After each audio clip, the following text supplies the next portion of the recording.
محمد اقبال قریشی نے اقبال کی اس ربائی کے حوالے سے ایک مضمون لکھا ہے جو اقبال کے کلام میں شامل نہیں، کیونکہ اقبال نے اسے تحفے میں کسی کو دے دیا تھا۔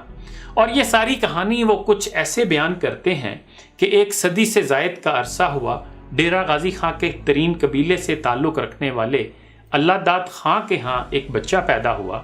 اس کا نام محمد رمضان رکھا گیا۔ رمضان ہونہار طالب علم نکلا، بی اے کے بعد بی ٹی کا امتحان پاس کیا اور بطور انگلش ٹیچر سرکاری ملازمت اختیار کر لی۔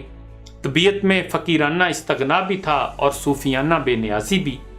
اعلیٰ تعلیم یافتہ ہونے اور انگریزی سرکار کا ملازم ہونے کے باوجود کبھی دیسی لباس ترک نہ کیا، چہرہ سنت رسول سے سجا تھا، ہمیشہ ہاتھ میں ایک موٹی سوٹی اور کندھے پر بڑا سا تولیہ ڈالے رکھتے، فارسی اور اردو کے شعر کہتے، علامہ اقبال کے عشاق میں سے تھے۔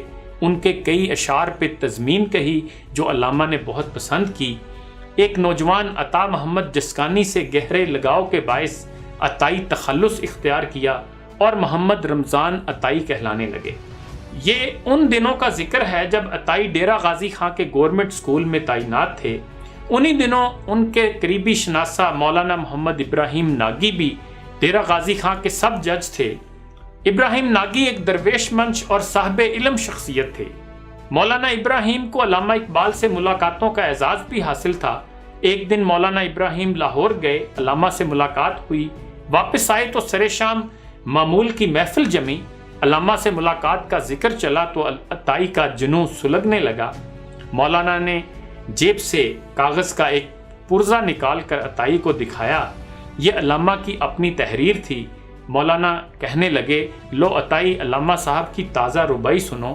پھر وہ ایک عجب پرکیف انداز میں پڑھنے لگے، تو غنی از ہر دو عالم من فقیر، روز محشر عذر ہائے من پذیر، ور حسابم راتو بینی ناگزیر، از نگاہ مصطفیٰ پنہا بگیر۔ مولانا کی آنکھوں سے آنسو رواں تھے، لیکن محمد رمضان عطائی کی کیفیت روتے روتے دگرگوں ہو گئی۔ اسی عالم وجد میں فرش پر گرے، چوٹ آئی اور بے ہوش ہو گئے۔ ربائی ان کے دل پر نقش ہو کے رہ گئی۔ اٹھتے بیٹھتے گنگناتے اور روتے رہے۔ انہی دنوں حج پر گئے۔ خود اپنی ڈائری میں لکھتے ہیں کہ جب حجاج اوراد و وظائف میں مصروف ہوتے تو وہ زار و قطار روتے اور علامہ کی ربائی پڑھتے رہتے۔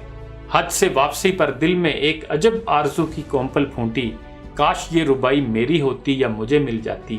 یہ خیال آتے ہی علامہ اقبال کے نام ایک خط لکھا، آپ سر ہیں فقیر بے سر، آپ اقبال ہیں فقیر مجسم ادبار، لیکن طبع کسی صورت کم نہیں پائی۔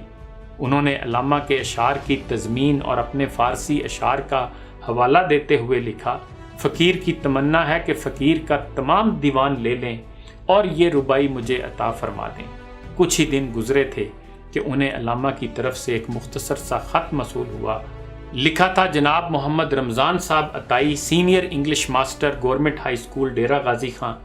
اور دوسری طرف لکھا تھا 19 فروری 1937 لاہور۔ جناب من، میں ایک مدت سے صاحب فراش ہوں، خط و کتابت سے معذور ہوں، باقی شعر کسی کی ملکیت نہیں، آپ بلا تکلف وہ ربائی جو آپ کو پسند آ گئی ہے اپنے نام سے مشہور کریں، مجھے کوئی اعتراض نہیں ہے۔ فقط محمد اقبال، لاہور۔ عطائی کی نظر کر دینے کے بعد انہوں نے اسے کتاب سے خارج کر کے تقریباً اسی مفہوم کی حامل ایک نئی ربائی کہی جو ارمغان حجاز میں شامل ہے۔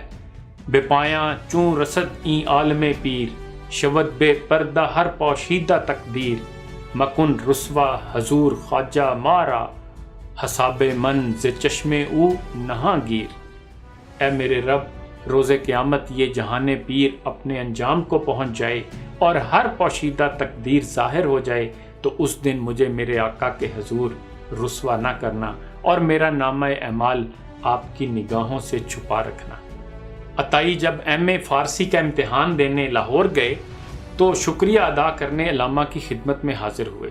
ہمراہ جانے والے چودھری فضل داد نے تعارف کراتے ہوئے کہا، یہ بوڑھا طوطا ایم اے فارسی کا امتحان دینے آیا ہے۔ علامہ ایک کھری جلنگا چارپائی پر احرام نما سفید چادر اوڑے لیٹے تھے، بولے، عاشق کبھی بوڑھا نہیں ہوتا۔ ربائی کا ذکر چل نکلا۔ عطائی نے جذب و کیف سے پڑھنا شروع کیا، تو غنی از ہر دو عالم۔ علامہ کی آنکھوں سے اشک جاری ہو گئے، اتنا روئے کہ سفید چادر کے پلو بھیگ گئے۔ آخری ملاقات علامہ کے انتقال سے کوئی 4 ماہ قبل دسمبر 1937 میں ہوئی۔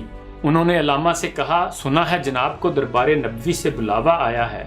علامہ آپ دیدہ ہو گئے، آواز بھرا گئی، بولے، ہاں بے شک، لیکن جانا نہ جانا یکساں ہے۔ آنکھوں میں موتیا اتر آیا ہے۔ یار کے دیدار کا لطف دیدہ طلبگار کے بغیر کہاں۔ عطائی نے کہا، جانا ہو تو دربار نبوی میں وہ ربائی ضرور پیش فرمائیے گا جو اب میری ہے۔ علامہ زارو قطار رونے لگے۔ سنبھلے تو کہا، عطائی اس ربائی کو بہت پڑھا کرو، ممکن ہے خداوند کریم مجھے اس کے طفیل بخش دے۔ 1938 میں علامہ انتقال فرما گئے۔ عرصہ بعد شاہی مسجد کے احاطے میں ان کے مزار کی تعمیر شروع ہوئی تو ہر ہفتے اور اتوار کو ایک مجذوب شخص لاٹھی تھامے مسجد کی سیڑھیوں پر آ بیٹھتا اور شام تک موجود رہتا۔ وہ زیر تعمیر مزار پہ نظریں گاڑے ٹک ٹک دیکھتا رہتا، کبھی یکا یک زاری شروع کر دیتا، کبھی طواف کے انداز میں مزار کے چکر کاٹنے لگتا۔ اس کا نام محمد رمضان عطائی تھا۔ مولانا محمد ابراہیم ناگی کبھی کبھی کہا کرتے، ظالم عطائی، کان کنی تو میں نے کی اور گوہر تو اڑا لے گیا۔ باخدا اگر مجھے یہ علم ہوتا کہ حضرت غریب نواز علامہ اقبال اتنی فیاضی کریں گے تو میں اپنی تمام جائیداد دے کر یہ ربائی حاصل کر لیتا اور مرتے وقت اپنی پیشانی پر لکھوا جاتا۔ محمد رمضان عطائی سینئر انگلش ٹیچر 1961 میں اس جہان فانی سے رخصت ہو گئے۔ انہوں نے اپنی وصیت میں لکھا، میرے مرنے پر اگر کوئی وارث موجود ہو تو ربائی مذکور میرے ماتھے پہ لکھ دینا اور میرے چہرے کو سیاہ کر دینا۔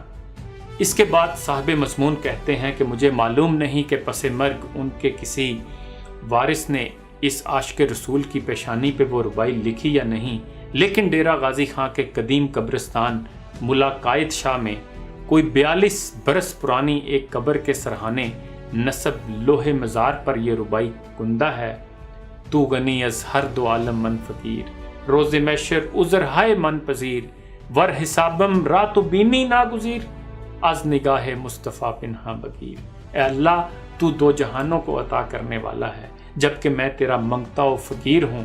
روز محشر میری معذرت کو پذیرائی بخش کر قبول فرمانا اور مجھے بخش دینا۔ اگر پھر بھی میرے نامہ اعمال کا حساب ناگزیر ہو تو پھر اے میرے مولا اسے میرے محمد صلی اللہ علیہ وآلہ وسلم کی نگاہوں سے پوشیدہ رکھنا، کیونکہ میں ایک گناہ گار امتی کی حیثیت سے اپنے آقا کا سامنا کرنے کی ہمت نہیں رکھتا۔ دعا کریں اللہ ہمیں بھی سچا عاشق رسول صلی اللہ علیہ وآلہ وسلم بنا دے۔ اپنا خیال رکھیے گا۔ اللہ حافظ۔